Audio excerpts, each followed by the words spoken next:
The Pokemon Oceania International Championships are the second international event of the 2023 season. This event took place at the Melbourne Convention Exhibition Centre in Melbourne, Australia on February 17th through 19th, 2023, featuring high championship point payouts and thousands of dollars worth of prizes.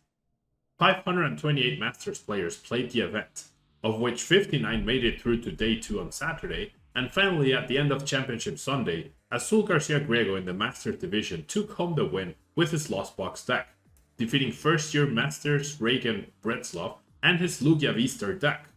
This was Azul's second international championship win after winning the North America event back in June of 2022 with Arceus VSTAR and Flying Pikachu VMAX.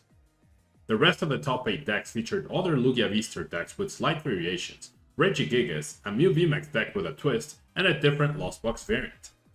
Let's take a look at the top 8 decks. If you want to support the channel, you can use code Tablemon to get 5% off at Potent Store for your online codes, 10% off for your sealed product at Flipside Gaming, and 20% off for your superfoods at Amaranthi. Or if you're looking to buy singles or sleeves, you can fill up your cart and close the tab, then click on the affiliate link in the description and check out. That way you can support the channel over at TCG Player, Card Market, and Dragon Shield. This video is sponsored by the Pokemon TCG deck building website PokemonCard.io. In 8th place, we have Grand Shen's Lugia VSTAR deck. Now, for the most part, this deck is very standard, featuring the usual attackers in Stoutland, Charizard, Yveltal, and Raikou, along with support Pokemon like Dunsparce and Manaphy, Oranguru, and Pumpkaboo.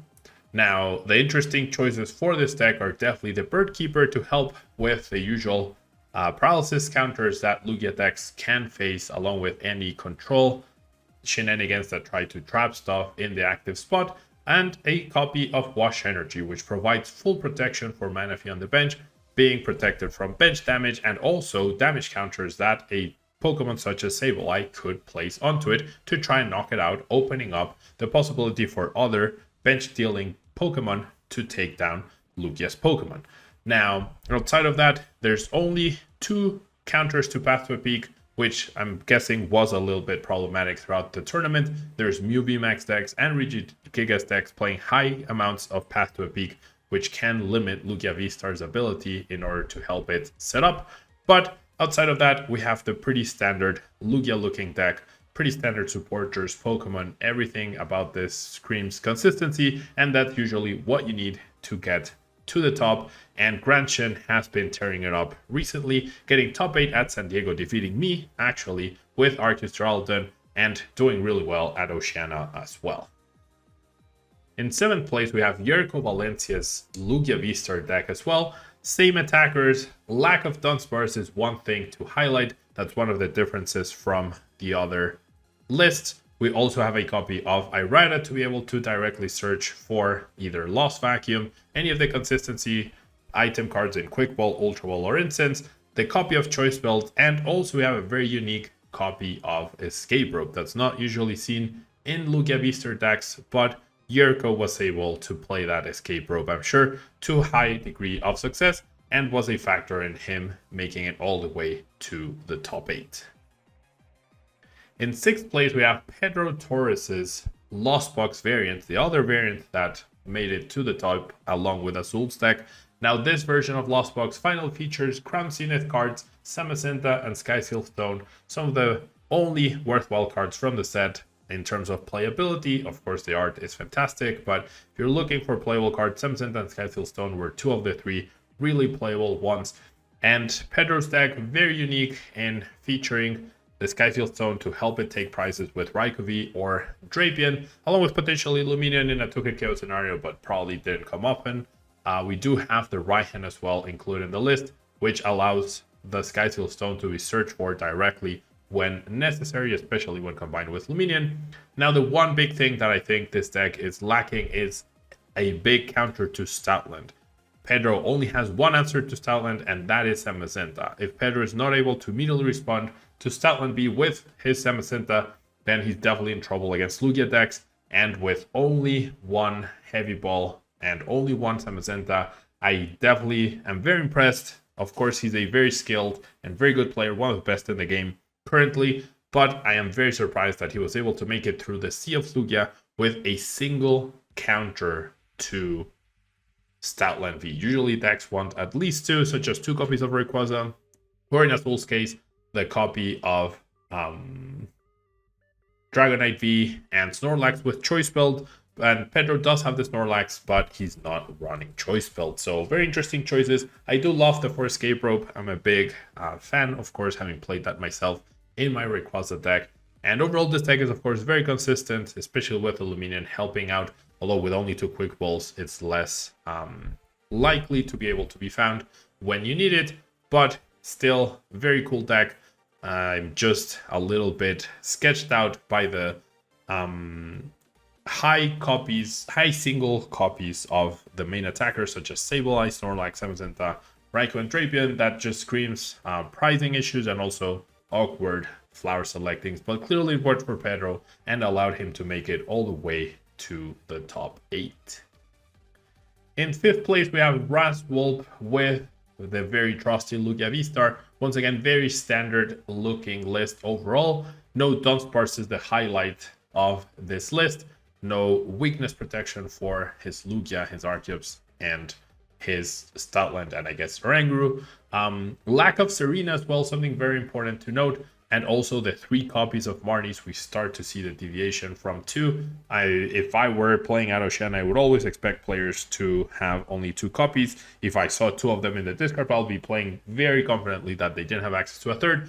So I'm sure that helped Raz surprise opponents and more reliably Marnie opponents twice by having 3 copies, but also being able to Marnie 3 times in a game can potentially be game winning, especially when it's unexpected. Now we also see the lack of Serena in exchange for that 3rd Boss's Orders, which once again is out of the norm and also important to highlight. And we also see the Irida as well to search for those single item copies such as Lost Vacuum. Once again, Escape Rope makes an appearance, and then we have the double Choice Belt, which can be very important in the mirror match. This list is heavily focused on the mirror match with the speed energy and the heat energy and the 4 auras. Along with Raikou, you have 2 attacks rather to be able to attack with Raikou with the speed and 2 auroras, and then you can also still attack with Yveltal with the heat and 2 auroras, which is very important in the mirror match potentially, especially if an opponent is using a Lugia VSTAR with a V-Guard energy or if they have Dunsparce. So very cool adaptations to the metagame, knowing that you need to have an edge in the mirror match, and these cards can help provide it. Then in the top 4, we had a copy of Regigigas played by Rahul Reddy. Very cool looking list. I especially like the copy of Energy Loto. That's something that has very recently dropped completely from Regi's decks. But if you remember back to my Worlds run with Regigigas, Energy Loto was a card that I chose to include in the list, as it helps in finding that crucial Aurora energy at the right time, or any energy rather, can be useful sometimes. Also playing a copy of Escape Rope, which is not something seen. Sometimes we saw Echoing Horn, and sometimes we saw Yelling Horn, or Yellhorn rather, in Regigigas decks to help deal with some counters. Escape Rope also helps with that, but it can also be as good as a Boss's Order Sorcerina sometimes. Now, we did see the Escape Rope come into play against Regan Retzloff in his top 4 match. Even though he wasn't able to win, he was able to utilize the Escape Rope very effectively against Regan by forcing him to either give up on an Arceus or a Manaphy, ultimately being a bad decision no matter what for Regan. Now, this wasn't enough for Rahul to defeat Regan, but overall, like I said, pretty cool list. I also think it's on the greedier side with the lower count of trekking shoes, the only 3 copies of Ordinary Rod, and no extra copy of Regigigas, making the Mew matchup a little bit sketchy. And speaking of Mew VMAX, we have this very unique build that we are seeing Aerodactyl VSTAR pop up more and more in Mew VMAX decks. Aerodactyl VSTAR's VSTAR attack, of course, prevents, as long as Aerodactyl remains into play, your opponent's V Pokemon or Rulebox Pokemon cannot use any more abilities. That means Lugia VSTAR can't set up, and it's an extra way to deny their abilities. Can also potentially be good in the mirror match, I guess, denying your opponent's Genesect. But getting that Aerodactyl V down in play, not dealing with any pricing issues by pricing either piece, both of those things can be problematic. And of course, having a non-Fusion Strike Pokemon does mean your draw with Genesect will also be more limited. However, obviously this was good enough for Owyn. He made it all the way to the top 4. And I love how Mew has now become like this very degenerate deck, which is very aggressive, but also very disruptive, with the Judges, the Roxanne, and the Path to the Peaks and the Lost City to remove threats from play or just completely deny opponents' draws. So very cool looking deck. And of course, I think it's very cool that in the top 4, we featured the top 4 decks in the metagame for sure. In second place, we have Regan, Retzloff, and his Lugia VSTAR deck. Once again, the uniqueness of this deck is the lack of Dunsparce, which might have affected a little bit in the finals match, as Regan did not have any protection against Zero Auras being played in Lost Box deck, and Azul did have that card. We also see the Triple Marnie, once again, Triple Marnie being a new inclusion into the deck as of this tournament, which means more disruption against your opponent, which is always good. And also the 2 copies of Lost Vacuum, along with the 2 copies of Choice Belt. Now, the 2 copies of Lost Vacuum plus the Pokemon does mean you have more reliable counters to Path to a Peak, especially important against decks like Regigigas or Mew VMAX. And the 2 copies of Lost Vacuum also helps deal with Duraludon VMAX more effectively. Now, we do have the copy of Speed Energy as well to be able to utilize both Yveltal and Raikou in a single game. Both things very, very important potentially. And I love how this ended up working out for Regan, coming up just short in the finals match against Azul.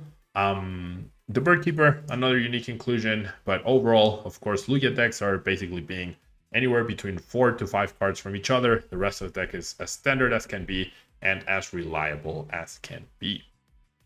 And finally, we have Azul Garcia Griego's champion deck, the Lost Box deck featuring Dragonite, V, and Sky Seal Stone. Now, for the longest time, Azul and their group had been playing Lost Box with Kyogre, focused on Kyogre, but as of this tournament, they finally dropped the Kyogre, and I don't think it's a coincidence that they finally won the whole event.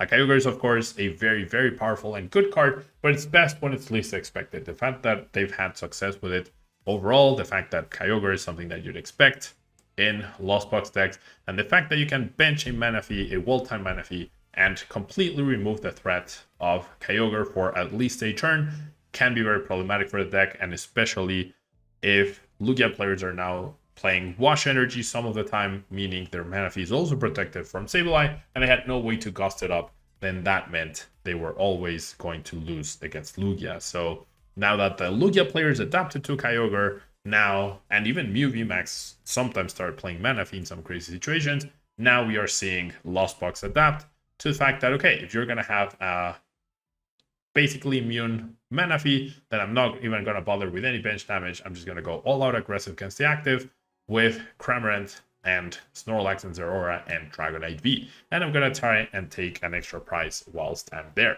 with the Sky Seal Stone. Now, as I mentioned before, this deck does have 2 answers to Stoutland, the Snorlax with the Choice Belt, and also Dragonite V, which can 1KO V-Stars with a Choice Belt as well. So Dragonite V, a very cool and powerful card that I'm sure we'll start seeing a lot more play after Azul's win. And especially important now that we're heading into the next weekend where we have Knoxville. We have the next few months which are super packed with Pokemon events. Starting off with Knoxville this weekend, I'm sure a lot of players will be taking a look at Oceania, and I'm sure we can expect a lot of Lost Box variants to be very similar, if not identical, to what Azul just used to win the whole thing. Now, I do expect Lugia VSTAR to remain the deck to beat, and the number 1 played deck, and the number 1 deck to make day 2, but as we saw, 4 of them made top 8 in Oceania, and only 1 was able to make it all the way through to the final. So it's not an unbeatable deck as many people were claiming to be, many people were asking for it to be banned. I don't think it ever needed to be banned. It is a very centralizing card, but I do feel the metagame is in a very healthy spot, and Lugia mirror matches are fun, and playing any other deck against Lugia can also be pretty challenging and pretty fun. So I really like the state of the game right now, and I'm looking forward to my next event in Vancouver. That will be all for this video. Let me know if you enjoyed this new style of video and this editing. Let me know if you'd like me to make this for Knoxville as well. Thanks so much. Don't forget to leave a like, and I appreciate your support. See you in the next video.